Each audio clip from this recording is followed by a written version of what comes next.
Hello friends, तो कैसे हैं आप लोग। आपका स्वागत है आपके YouTube channel online classes with Anuj पर। तो आज हम बात करने वाले हैं जो चैप्टर नंबर 3 है, इसका एग्जाम्पल नंबर 19 है। मतलब जो एक्सरसाइज 3.6 के पहले है एनसीईआरटी में। ये बहुत ही इंपॉर्टेंट है। ये लगभग हर बार पेपर में जो लॉन्ग आंसर लॉन्ग क्वेश्चन आते हैं 5 या 8 नंबर में, उसमें ये ज़्यादातर पूछा जाता है। तो इसीलिए हम इसको कराए दे रहे हैं आपको। थोड़ा क्वेश्चन लॉन्ग है, आपको देखना है। बाकी जैसे आप क्वेश्चन करते आए हैं वैसे ही है, लेकिन थोड़ा आपको एक्स्ट्रा दिमाग लगाने की ज़रूरत है। तो हम इसमें क्वेश्चन देखते हैं। दिया है, एक नाव 10 घंटे में धारा के प्रतिकूल 30 किलोमीटर तथा धारा के अनुकूल 44 किलोमीटर जाती है। अब एक नाव है 10 घंटे में, प्रतिकूल मतलब क्या है कि धारा के अपोजिट विपरीत दिशा में तो 30 किलोमीटर जाती है। अगर धारा इधर आ रही है तो नाव किधर जाएगी, इधर आएगी। ठीक, इसका मतलब है प्रतिकूल। 10 घंटे में तब 30 किलोमीटर जाती है। धारा के अनुकूल 44 किलोमीटर जाती है। अगर धारा इधर को जा रही है तो नाव भी इधर को जाएगी, यानी कि उसको धारा का भी थोड़ा सपोर्ट मिल जाएगा, तो थोड़ी तेज भागेगी, इसलिए वो 44 किलोमीटर जाती है।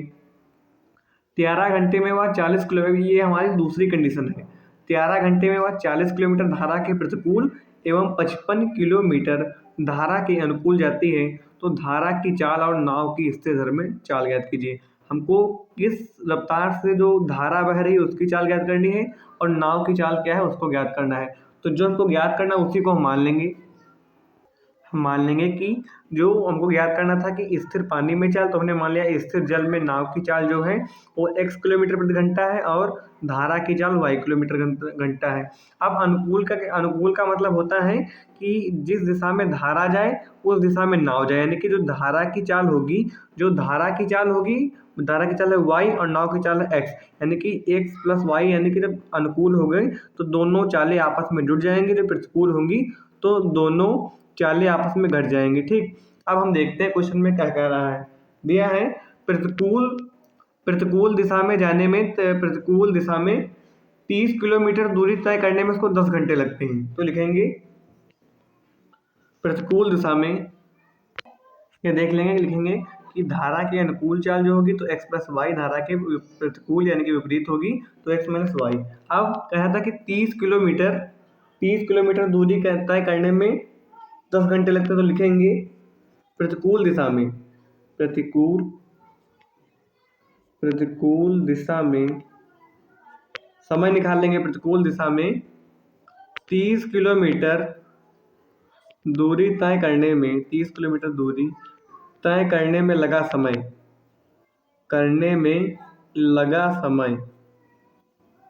ठीक, समय बराबर होता क्या है, दूरी बटे चाल। अब दूरी कितनी है, 30 किलोमीटर, दिशा है प्रतिकूल मतलब विपरीत दिशा है, तो x माइनस वाई हमारी चाल हो जाएगी। ठीक, अगर अनुकूल होता तो हम लेते वो अनुकूल चाल। ठीक, अब इसी प्रकार अब वो अनुकूल दिशा में 44 किलोमीटर जाती थी, तो लिख लेंगे अनुकूल दिशा में 44 किलोमीटर, अनुकूल दिशा में 44 किलोमीटर दूरी तय करने में लगा समय। दूरी तय करने में लगा समय बराबर होता है दूरी बटे चाल, और दूरी इसमें है 44 किलोमीटर और चाल अब की अनुकूल यानी कि x प्लस वाई ले लेंगे, x प्लस वाई। अब आप देखेंगे कि ये भी समय आया है, ये दोनों समय है। टोटल समय क्या है, 10। तो लिखेंगे प्रथम शर्त से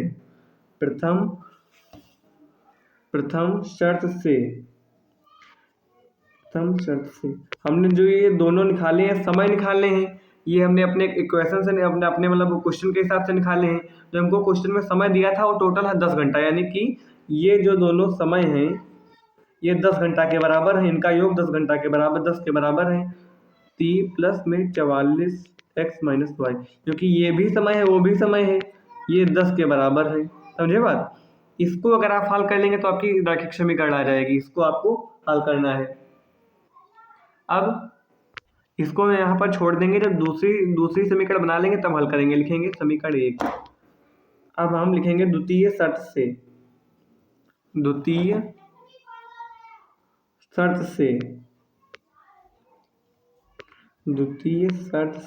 अब दूसरी शर्त क्या है कि 13 घंटे में, वह मतलब 13 घंटे में 40 किलोमीटर धारा के प्रतिकूल 13 घंटे में 40 किलोमीटर वह धारा की प्रतिकूल दिशा में जाती है और 55 किलोमीटर धारा के अनुकूल दिशा में जाती है। तो लिख लेंगे अनुकूल दिशा में दोनों में सेम वही करना है, थोड़ा इसीलिए बड़ा हो जाता है। अनुकूल दिशा में 55 किलोमीटर दूरी तय करने में लगा समय, दूरी तय करने में लगा समय, समय बराबर क्या होता है, दूरी बटे चाल। तो इसमें भी वही लगा देंगे, दूरी बटे में चाल।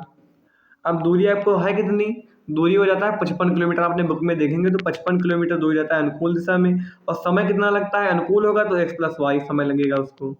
ठीक, ये हो जाएगा घंटे, क्योंकि समय है तो ये हो जाएगा घंटे। ठीक, तो उसके बाद प्रतिकूल दिशा में वो आ जाती है 40 किलोमीटर, तो ये भी लिख लेंगे प्रतिकूल दिशा में 40 किलोमीटर या जाने में लगा समय, समय बराबर दूरी बटे चाल। अब दूरी कितनी है, 40 किलोमीटर, प्रतिकूल है यानी कि चाल हो जाएगी x - y, ये आपका समय हो जाएगा, ये घंटे आपकी। अब उसमें 13 घंटे हैं और ये आपका समय आया है, यानी कि इन दोनों का योग 13 के बराबर होगा, क्योंकि ये भी समय है और जो हमको दिया वो भी समय है। तो लिखेंगे 55 x + y प्लस में 40 x - y बराबर में 13। ये आपकी समीकरण 2 हो गई। अब इन दोनों को आपको हल कर लेना है, आपका आंसर आ जाएगा। ठीक, अब हम दोनों समीकरण लिख लेंगे, लिखेंगे समीकरण 1 और 2 से। समीकरण 1 व 2 से, समीकरण 1 क्या है, 30। अच्छा, इसको ऐसे भी लिख सकते हैं 30 × 1 बटे में x - y, क्योंकि जब 30 की 1 से गुणा होगी तो 30, ये कंडीशन आपकी बन जाएगी। और इसको लिख सकते हैं 44 गुणे में x - y, x ये प्लस है, प्लस क्वेश्चन में ऊपर है, ये वाला प्लस हमने यहाँ माइनस कर दिया था। ठीक, तो 44 गुणे में 1 बटे में x + y, इसको ऐसे लिख सकते हैं बराबर में 10। ये आपकी समीकरण 1 है। समीकरण 2 क्या है, 55, तो इसको भी हम ऐसे 55 1 गुणे में x + y, फिर प्लस का 40 गुणे में 1 बटे में x - y बराबर है 13 के। ठीक, अब हम इन दोनों को हल कर लेंगे। अब यहाँ पर आप देखेंगे समीकरण 1 और 2 में, तो 1 बटे x - y, 1 बटे x - y, 1 बटे x + y, 1 बटे x + y, दोनों में कॉमन मिल रहा है। तो हम जानते हैं जो कॉमन मिलता है उसको हम कुछ ना कुछ मान लेते हैं। माना कि 1 बटे x - y बराबर है p के, हमने p माना, आप कुछ भी मान सकते हैं। 1 बटे x + y है q के बराबर। इसका मतलब क्या होगा कि जहाँ पर 1 बटे x - y है वहाँ पर आप p रखेंगे, जहाँ पर 1 बटे x + y है वहाँ पर आप q रख देंगे। तो इसकी जगह पर 1 बटे x - y की जगह पर p, यानी कि इंटू में p प्लस का 44 और इसकी जगह पर q बराबर में 10। फिर यहाँ पर है 55, इसकी जगह पर होना है q, यानी कि 55 q, फिर 40 p बराबर में 13। आप चाहे पी क्यू कर लीजिए, मतलब एक तरीके का देखिए, चाहे आप क्यू पी को इधर ले लीजिए, बात वही है। चाहे आप 4 और 5 जोड़कर 9 लिखिए, चाहे 5 और 4 जोड़कर 9 लिखिए, बात वही है। तो इसको हम कर लेंगे 40 p प्लस का 55 q बराबर, इसको काट दीजिए, प्लस q बराबर में 13। ये आपकी समीकरण हो जाएगी 3 और ये हो जाएगी 4। ठीक, अब इन दोनों को हम हल कर लेंगे, लिखेंगे समीकरण 3 व 4 से अब अगर आप यहाँ पर ही देख लें तो हमको P और Q के मान बराबर करने होते हैं, या तो P के मान बराबर के या तो Q के मान बराबर के, जिसमें कोई एक पद कटना चाहिए। तो यहाँ पर है 30, यहाँ पर है 40। ठीक, तो अगर हम इस पहले वाले समीकरण में 40 से गुणा करा दें और दूसरे वाले में 30 से गुणा करा दें तो हमको बराबर मान मिल जाएंगे। तो इसमें कर देंगे इंटू 40, इसमें कर देंगे इंटू 30। अब लिख लीजिए 4 तिहाई 12, 1200 हो जाएगा P। फिर 44 की गुणा जब होगी तो 44 इंटू 4, 4 चक्कू 16, एक हासिल, 4 चक्कू 16, 117 प्लस में 1760। क्यों, थोड़ी कैलकुलेशन ज़्यादा है लेकिन आपको डरना नहीं है। अब 40 की 10 से होगी तो हो जाएगा 400। ठीक, अब 30 से होगी तो 3 चक्कू 1200 P, 1200 P प्लस 30 की वजह 55 से होगी तो 55 तिहाई यानी कि 5 तिहाई 15, 5 तिहाई 15, 5 तिहाई 15, 16, 16, 165 और पीछे 0 क्यों, 13 तिहाई 39, 390 ये हो जाएगा। ठीक, अब ये दोनों इन दोनों बराबर हो गए, इनके दोनों के चिन्ह सेम हैं, लेकिन जब चिन्ह सेम होंगे प्लस प्लस तो कटेगा तो है लेकिन जुड़ जाएगा, तो हमको जोड़कर कोई फायदा नहीं, तो लिखेंगे घटाने पर। और आप जानते हैं घटाने पर हमारे चिन्ह बदल जाते हैं। तो ये प्लस का है माइनस का हो जाएगा, ये प्लस का है माइनस का, ये भी माइनस का, ये कट जाएगा, ये कट जाएगा। अब प्लस माइनस यानी कि 1760 से 1650 जाएगा, क्या बचेगा 110, 110। ठीक, 110 और क्यों है तो क्यों। अब 400 से 390 जाएगा, बचेगा 10, तो क्यों बराबर आ जाएगा आपका 10 और ये गुणे में है बटे में आ जाएगा। 1 0 से 1 0 कैंसिल, लेकिन क्यों का मान आपका आ जाएगा 1/11। क्यों की वैल्यू आपकी आ जाएगी 1/11। ठीक, अब आप क्यों का मान चाहे समीकरण 3 में रखें, चाहे समीकरण 3 में रखें, चाहे समीकरण 4 में रखें, आप P का मान निकाल सकते हैं। तो लिखेंगे क्यों का मान समीकरण 3 में। ये क्वेश्चन हमेशा लॉन्ग में आता है, तो मतलब जो लॉन्ग में क्वेश्चन आते हैं या तो चैप्टर नंबर 6 के होंगे तो उसमें ज़्यादा दिमाग लगेगा, इसमें आपको केवल कैलकुलेशन करनी है। तो लॉन्ग में इसीलिए आता है क्योंकि ये हमेशा आता है 8 नंबर में। क्यों का मान समीकरण 3 में रखने पर, 3 में रखने पर, 3 में करना सब कुछ वही है लेकिन थोड़ा ज़्यादा बड़ा है। ठीक, समीकरण 3 क्या है, 30P प्लस का 44 क्यों बराबर में 10। और क्यों का मान कितना है 1/11, 44 इंटू 1/11 बराबर में 10, 11 एकम 11, 11 चौक 44, ये हो जाएगा 30P प्लस का 4 बराबर में 10। हमको केवल चाहिए P, तो बाकी सब इधर भेज देंगे, 10 माइनस का 4, तो P बराबर आ जाएगा, ये बचेगा 6 और ये 30 गुणे में था आ जाएगा बटे में, तो 6 एकम 6, 6 पंचे 30, यानी कि P की वैल्यू आ जाएगी 1/5। अब आपके P और Q के मान ज्ञात करने हैं आपको। P और Q के मतलब मान आ गए, लेकिन आपको P और Q के तो मान ज्ञात नहीं करने थे, आपको चाहिए x y के मान थे। तो आपने x को क्या माना था, y को क्या माना था, देख लेंगे। हमने माना था कहाँ गया, ये नहीं, दूसरा क्वेश्चन है ये, यहाँ क्यों,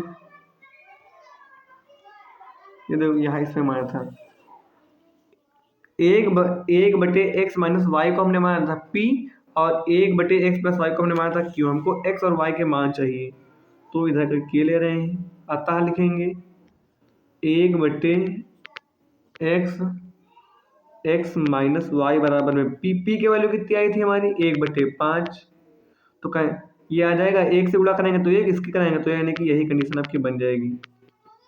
ठीक, फिर उसके बाद क्या था 1/x प्लस वाई बराबर में 1/11, तो 1 से गुणा वही यानी कि यही कंडीशन आपकी आ जाएगी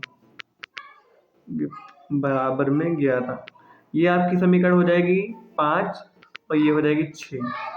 अब इस दोनों को आपको हल करना है विलोपन से, तो हम लिख लेंगे समीकरण 5 व 6 से, समीकरण 5 व 6 से, समीकरण 5 व 6 से।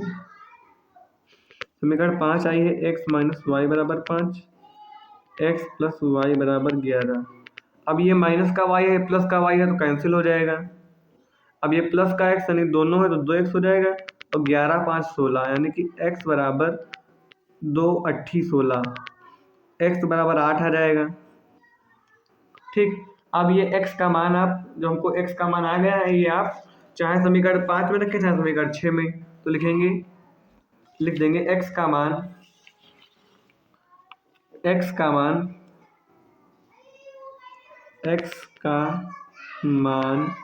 समीकरण 5 में रखने पर, समीकरण 5 क्या है, x माइनस वाई बराबर में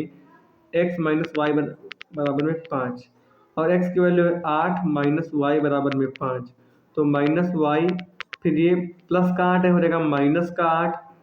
अब माइनस का 8 ज़्यादा चिन्ह लगेगा, माइनस का बचेगा माइनस का 3, तो y का मान आ गया आपका 3 और x का मान आ गया आपका 5। x का मान आपका आ गया 5। अब आपने कुछ x को माना था, कुछ y को माना था, तो माना था कि स्थिर जल में नाव की चाल है x और धारा की चाल को आपने y माना था। ठीक, तो यही लिख लेंगे हम, लिख लेंगे अतः यही हमको क्वेश्चन में निकालना था, तो हमने वही मान लिया था। स्थिर जल में नाव की चाल, स्थिर जल में नाव की चाल x माना था, तो x का मान आया है, x का मान आया था 8, तो यहाँ पर हो जाएगा 8 किलोमीटर प्रति घंटा। ठीक, और धारा की चाल आपको ज्ञात करनी थी, धारा की चाल 3 किलोमीटर प्रति घंटा। तो दोस्तों आशा करता हूँ कि आपको ये क्वेश्चन समझ में आया होगा। आप एक बार अपने मन से लगाकर ट्राई कीजिएगा, आपको पूरा क्लियर समझ में आ जाएगा।